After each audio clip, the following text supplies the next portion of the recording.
Hello दोस्तों, स्वागत है आपका अपने यूट्यूब चैनल में। दोस्तों, आज हम लोग ज्ञान बिंदु का जो डेली का टेस्ट सीरीज होता है वो हम लोग करने वाले हैं। तो दोस्तों, क्लास में अंत तक बने रहिएगा। तो चलिए स्टार्ट करते हैं। तो आज का पहला क्वेश्चन देखिएगा, गौतम बुद्ध का जन्म स्थान किसके द्वारा अंकित किया जाता है? तो इसका जो राइट आंसर हो जाएगा वो हो जाएगा ऑप्शन ए, यानी अशोक मौर्य का जो रुक्मिणीदेवी स्तंभ है उससे हमें यह पता चलता है कि जो गौतम बुद्ध का जन्म हुआ था वो नेपाल के लुम्बिनी शहर में हुआ था। अगला क्वेश्चन देखिएगा, किस चोल शासक ने अपनी नई राजधानी गंगईकोंडा चोलपुरम का निर्माण किया था? तो ये जो शासक था वो था राजेंद्र प्रथम, जिसने अपनी राजधानी गंगईकोंडा चोलपुरम स्थापित की थी। अगला क्वेश्चन देखिएगा, इसमें है जो मध्यकालीन यात्रियों का उनके देशों के साथ है वो आपको मिलान करना है। तो इसमें देखिएगा जो मार्को पोलो था वो मार्को पोलो आपका इटली का यात्री था। यहाँ पर एक मिनट दोस्तों रुकिएगा, यहाँ पे जो होगा मार्को पोलो इटली का यात्री था और आपको जो हो जाएगा वो इब्न बतूता वो आपका मोरक्को का यात्री था। एंटोनियो मोन्सेरेट ये जो था वो आपका स्पेन का निवासी था और महमूद वली बल्खी जो कि बल्ख प्रांत का था वो आपका अफगानिस्तान में पड़ता है, वहाँ का रहने वाला था। तो इसका राइट आंसर हो जाएगा ऑप्शन ए। अगला क्वेश्चन देखते हैं, श्रृंगेरी, बद्रीनाथ, द्वारका और पुरी में 4 मठ किसने स्थापित किए थे? तो ये जो भारत के चारों दिशाओं में 4 मठ है वो आदि शंकराचार्य के द्वारा स्थापित किए गए थे। अगला क्वेश्चन देखते हैं, निम्नलिखित जो कथनों का है वो सही मिलान करना है। तो सुल्तान सोमनाथ को लूटना कोई सुल्तान ने नहीं, जबकि सोमनाथ मंदिर को लूटने का कार्य महमूद गजनवी ने किया था। मोहम्मद गौरी ने सिंध पर विजय प्राप्त किया था, ये कथन सही है। अलाउद्दीन खिलजी के समय बंगाल में विद्रोह नहीं हुआ था और मोहम्मद बिन तुगलक के समय चंगेज खां का आक्रमण नहीं हुआ था। चंगेज खां का आक्रमण इल्तुतमिश के समय हुआ था। तो इसका जो राइट आंसर हो जाएगा ऑप्शन बी, केवल 2 सही है। अगला क्वेश्चन देखते हैं, 16 महाजनपदों में किस महाजनपद द्वारा पहली बार युद्ध में हाथियों का बड़े पैमाने पर प्रयोग किया गया था? तो इसका जो राइट आंसर हो जाएगा ऑप्शन डी, इनमें से कोई नहीं। तो इसका जो राइट आंसर हो जाएगा आपका मगध साम्राज्य, जो कि बड़े पैमाने पर हाथियों का प्रयोग किया था। और मगध साम्राज्य का ही शासक अशोक था, जिसने कलिंग पर आक्रमण किया था वो, क्योंकि कलिंग जो था वो एक तरह से हाथियों के लिए फेमस था। अगला देखते हैं, राजा राम मोहन राय का पुरोगामी किसे कहा जाता है? तो इसका जो आंसर हो जाएगा ऑप्शन ए, अल्बुकर्क को। अगला क्वेश्चन देखिएगा, गुरु गोविंद सिंह के पंच प्यारे में कौन शामिल नहीं थे? तो गुरु गोविंद सिंह के जो पंच प्यारे में शामिल नहीं थे वो थे राम नारायण। इसका राइट आंसर हो जाएगा ऑप्शन ए। अगला क्वेश्चन देखते हैं, अंग्रेजों ने निम्नलिखित स्थानों पर जिस क्रम में अपने व्यापार केंद्र स्थापित किए उनका सही क्रम है? तो अंग्रेजों ने पहले किए थे सूरत में, इसके बाद मद्रास में, इसके बाद बम्बई में और इसके बाद कलकत्ता में। इसका राइट आंसर हो जाएगा ऑप्शन सी। अगला क्वेश्चन देखिएगा, किसने कहा था सत्य परम तत्व है और वह ईश्वर है? तो ये जो कथन कहे थे महात्मा गांधी। अगला क्वेश्चन देखिएगा, ये जो है वो आपको मिलान करना है कि सीमांत गांधी के नाम से किसे जाना जाता था? तो खान अब्दुल गफ्फार खान, 1 का 5 हो जाएगा। भारत का सबसे वृद्ध व्यक्ति दादा भाई नौरोजी, महामना के नाम से मदन मोहन मालवीय को जाना जाता था और भारत का लौह पुरुष सरदार वल्लभ भाई पटेल के नाम से जाने जाते थे। अगला क्वेश्चन देखिएगा, लॉर्ड कर्जन के वायसराय होने के दौरान निम्न में से कौन सी घटना नहीं घटी थी?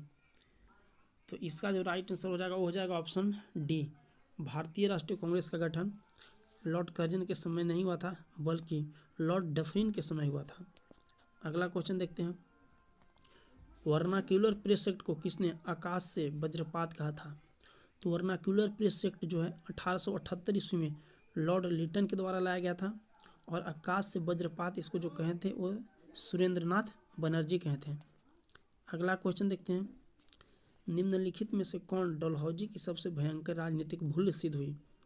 तो इसका जो राइट आंसर हो जाएगा ऑप्शन डी, अवध का अधिग्रहण डलहौजी की सबसे भयंकर भूल सिद्ध हुई थी। अगला क्वेश्चन देखते हैं, किसने कलकत्ता मेडिकल कॉलेज की नींव रखी थी? तो जो कलकत्ता मेडिकल कॉलेज की नींव रखी थी वो लॉर्ड विलियम बेंटिंग के द्वारा रखी गई थी। अगला क्वेश्चन देखिएगा, अंग्रेजों ने भारत में अंग्रेजी को शिक्षा का माध्यम कब बनाया था? तो इसका जो राइट आंसर हो जाएगा, ऑप्शन सी 1835। अगला क्वेश्चन देखिएगा, रविंद्रनाथ टैगोर द्वारा लिखित जन गण मन सर्वप्रथम जनवरी 1912 ईस्वी में किस नाम से प्रकाशित किया गया था? तो ये किया गया था भारत भाग्य विधाता के नाम से, ऑप्शन सी। अगला क्वेश्चन देखिएगा, गांधी जी का प्रिय गीत वैष्णव जन तो किसने रचा था? तो ये रचे थे नरसिंह मेहता, ऑप्शन ए।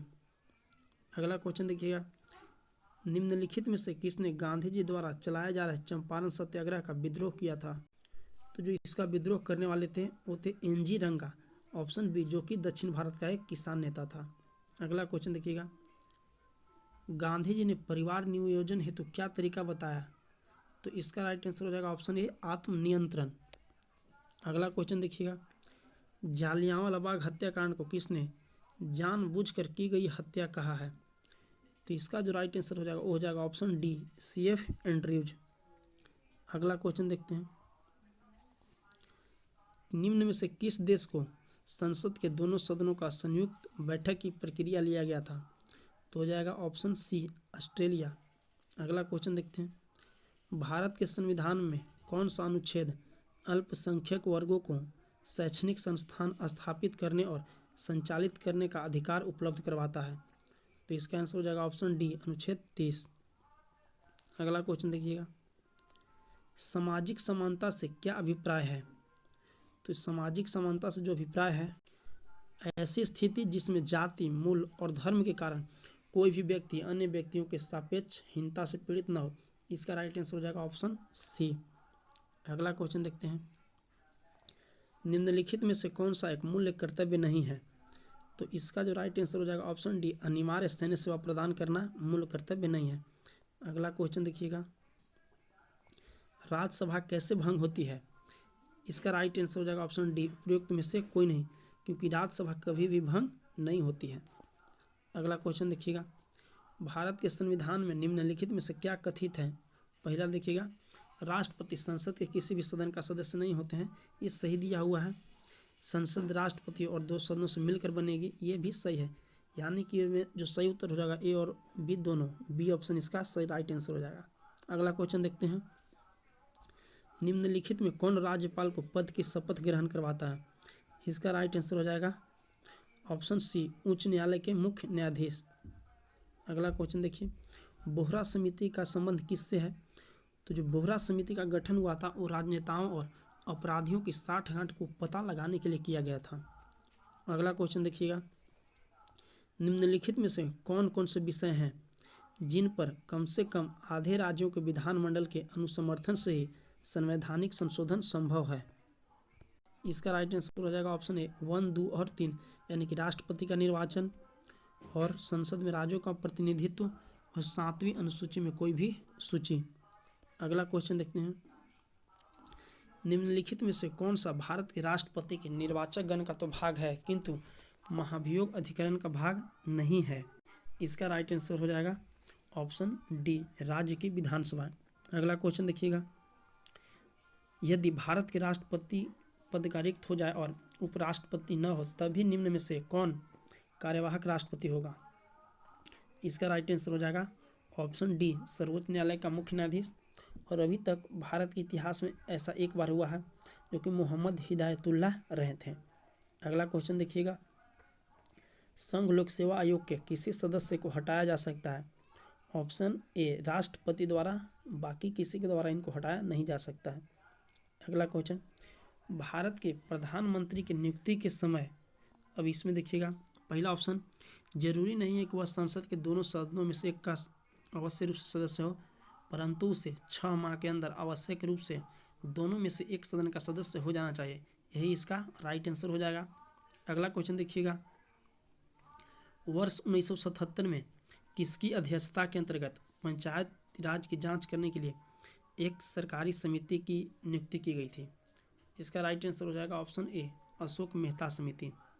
अगला क्वेश्चन देखिएगा, निम्न रेगिस्तानों को उनके स्थानों के अनुसार सही ढंग से सजाइए। तो जो कालाहारी मरुस्थल है वो है अफ्रीका के बोत्सवाना में। अगला देखिएगा क्वेश्चन, जो अटाकामा है वो चिली में है जो कि दक्षिण अमेरिका में है। थार है जो कि आपका एशिया में है। और ग्रेट विक्टोरिया जो कि ऑस्ट्रेलिया में है। अगला क्वेश्चन देखिएगा, जब भारतीय मानक समय के याम्योत्तर पर अर्धरात्रि है, एक स्थान पर सुबह का 6 बजता है, तो उस स्थान की अवस्थिति जिस याम्योत्तर है वह है। इसका राइट आंसर हो जाएगा ऑप्शन बी, 172 डिग्री 30 मिनट पूर्व। अगला क्वेश्चन देखिएगा, भिलाई इस्पात संयोग का निर्माण किसके सहयोग से किया गया था?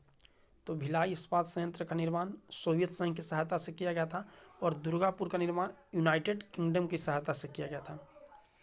अगला क्वेश्चन देखते हैं, इसमें पश्चिम से पूर्व की जो पहाड़ियाँ दी हुई है इसको निर्धारित करना है। तो ये जो पहाड़ियाँ हैं वो सभी अरुणाचल प्रदेश में स्थित हैं। इसका जो राइट आंसर हो जाएगा ऑप्शन ए, यानी कि डाफला, अबोर, मिसमी और पटकाई-बूम। अगला क्वेश्चन देखिएगा, विश्व की सबसे तेज ढाल वाली चोटी राकापोसी निम्न में से किसके अंतर्गत आता है? तो ये आता है काराकोरम के अंतर्गत। अगला क्वेश्चन देखिएगा, निम्नलिखित में से किस दर्रे होकर भारत चीन युद्ध में चीनी आक्रमणकारी प्रवेश किया था? ये जो किए थे वो नाथुल्ला दर्रा से किए थे जो कि सिक्किम में है। अगला क्वेश्चन देखिएगा, मंगलम सिंचाई परियोजना का संबंध किस राज्य से है? तो मंगलम सिंचाई परियोजना का संबंध केरल से है। अगला क्वेश्चन देखिएगा, सर्वप्रथम 1918 ईस्वी में जलवायु क्षेत्रों को विभाजित करने का काम किसने किया था? तो ये किया था कोपेन ने। अगला क्वेश्चन देखिएगा, निम्नलिखित में से कौन सा सौर परिवार से संबंधित नहीं है? तो ये हो जाएगा ऑप्शन डी, निहारिका। अगला क्वेश्चन देखिएगा, निम्न में से कौन सा देश सार्क का सदस्य नहीं है? तो इसका हो जाएगा ऑप्शन सी, सिंगापुर। अगला क्वेश्चन देखिएगा, कौन सा एक युग में सही सुमेलित नहीं है? उत्तर पूर्व रेलवे गोरखपुर, दक्षिण पूर्व रेलवे भुवनेश्वर। यही आपका राइट आंसर नहीं है, ऑप्शन बी, दक्षिण पूर्व रेलवे भुवनेश्वर नहीं, कोलकाता है। अगला क्वेश्चन देखिएगा, गंगा नदी के निम्नलिखित में से किस भाग को राष्ट्रीय जलमार्ग घोषित किया गया है? इसका राइट आंसर हो जाएगा ऑप्शन ए, इलाहाबाद से हल्दिया। अगला क्वेश्चन देखिएगा, गलत जोड़ा बताना है। तो इसमें जो हो जाएगा ऑप्शन डी, पेरियार अभ्यारण्य केरल में है, न कि आंध्र प्रदेश में। भारत का प्रथम तितली राष्ट्रीय उद्यान कहाँ स्थित है? यह है बनरघुट्टा जैविक उद्यान, बेंगलुरु में। अगला क्वेश्चन देखिएगा, सादिर किस नृत्य शैली का प्राचीन नाम है? तो सादिर जो है वो भरतनाट्यम का प्राचीन नाम है। तो ये थे आज के जो ज्ञान बिंदु में क्लास टेस्ट सीरीज चलता है उसके। तो आप लोगों को आज का टेस्ट कैसा लगा कमेंट सेक्शन में ज़रूर बताइएगा।